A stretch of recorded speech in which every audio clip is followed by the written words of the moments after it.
guys and welcome in this new video. Last time I put it in the channel a resume of the three type of music that I show you here. They were a video resume of the genres because I treated all the aspects from the beginning to nowadays, but in few minutes. Now I'll change the video and I want to propose you all the steps one by one with much more details to have all the story complete. But now let's talk and let's start with the video.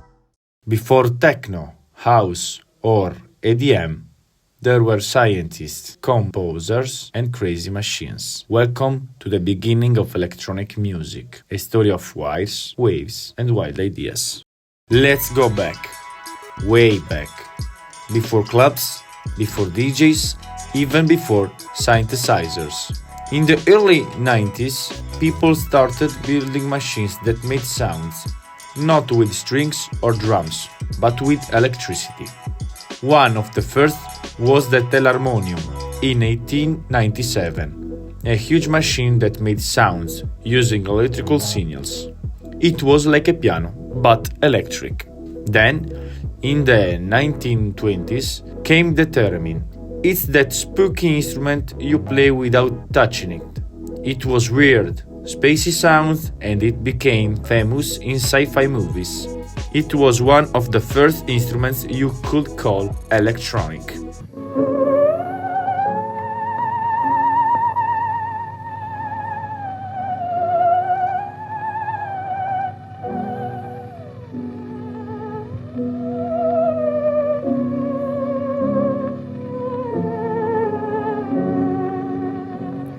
In the 1940s, in France, a man named Pierre Schaeffer started doing something totally new. He recorded real-world sounds, like trains, footsteps, voices, and changing them using tape machines. This was called musique concrète. Instead of writing music with notes, he used recorded sounds, cut them, reversed them, and looped them, creating a brand new kind of music. At the same time, in Germany, there was a different approach. Instead of using real sounds, they made sounds using pure tones, sine waves, white noise, and clicks. This was happening in Cologne, at a place called the Woodyard Studio. This was the birth of electronic studios. In the 1960s, technology started to change fast. A man named Robert Moog created the Moog synthesizer, a small, cheaper and easier to use machine that could make all kinds of sounds. Before this, making electronic music meant working in big studios with tons of equipment, but the Moog changed everything. Artists could now make electronic music at home or in a small studio.